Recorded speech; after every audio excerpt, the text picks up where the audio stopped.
Bon les amis, quel marché de folie!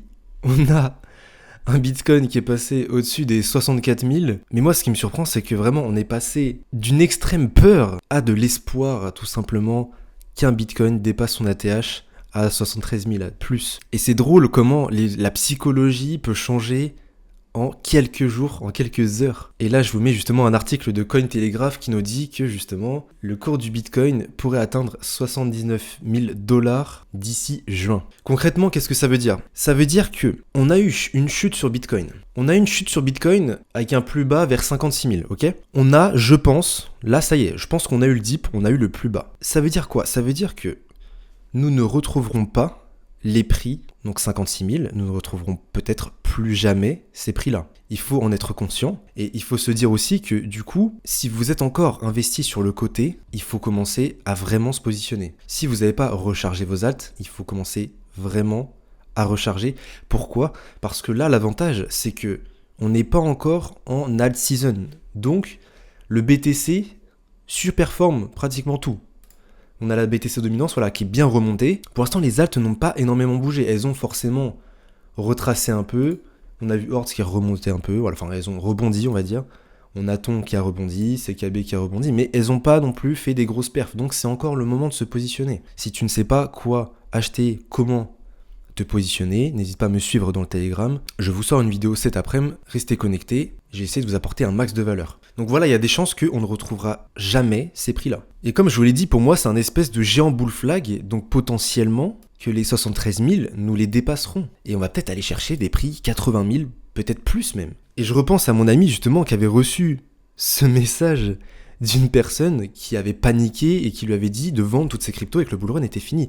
La personne lui a carrément dit « à dans 2 ans ». Donc la personne pensait que le bull run était fini. Donc c'est là où les émotions jouent énormément et c'est là aussi où la manipulation joue énormément. Et en parlant de manipulation, ce qui me fait rire, c'est que Grayscale, on a vu que pour la première fois, ils avaient des inflows positif parce qu'on savait que, enfin on sait que Grayscale dumpait à chaque fois la charte du Bitcoin parce que il y avait toutes les personnes qui retiraient leurs fonds de l'ETF GBTC Grayscale parce que les frais étaient horribles par rapport à la concurrence, par rapport à BlackRock. Donc du coup les gens fuyaient de GBTC et là on voit quand même des inflows positifs, c'est marrant quand même, hein, bizarrement après la baisse. Et puis autre news intéressante sur Michael Saylor qui qualifie ETH et les autres altcoins de securities.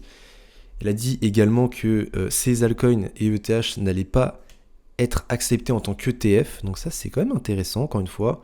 Niveau psychologie, moi, je le vois comme ça. Je me dis qu'on peut être surpris. Encore une fois, il y a plein de gens qui nous disent que tel crypto, ça sera jamais en ETF, ça sera une securities machin.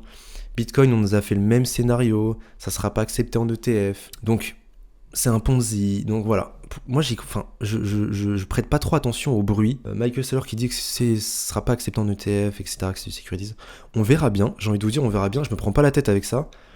J'essaye d'éviter le bruit négatif, parce qu'encore une fois, c'est tellement manipulé pour que les gens fuient, que on a eu tellement de bruit avant l'acceptation de l'ETF Bitcoin.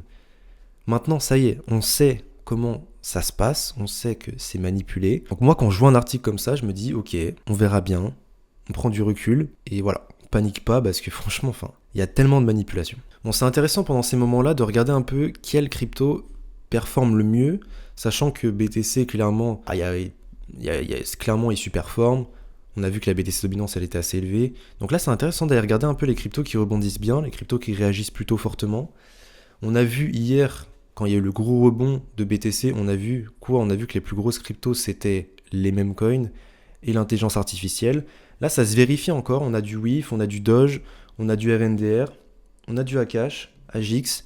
Donc voilà, on a les cryptos d'intelligence artificielle et on a les cryptos Memecoin. Et ça, faut bien le prendre en compte parce que c'est un indice pour la suite aussi. Il faut pas oublier l'intelligence artificielle. Ça a été un gros narratif pendant la première phase haussière parabolique là. Ça a été un gros narratif. Et c'est vrai qu'aujourd'hui, les cryptos d'intelligence artificielle, avec le crash, elles ont respiré, elles ont ralenti forcément.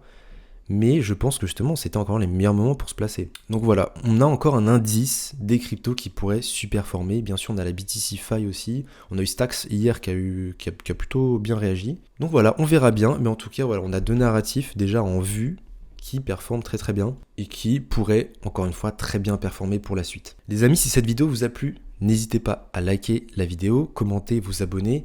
Merci beaucoup pour le soutien que vous m'accordez dans les commentaires, ça me fait extrêmement chaud au cœur. Je vais essayer de vous apporter un max de valeur, un max de connaissances parce que c'est maintenant que j'ai envie de vous les apporter. C'est pas au top du bullrun que je vais vous sortir un max d'infos parce que c'est là où il faudra sortir. Donc restez connectés les amis, je vous mets encore une fois le lien de mon Telegram en description. On se retrouve pour la prochaine vidéo. Ciao tout le monde.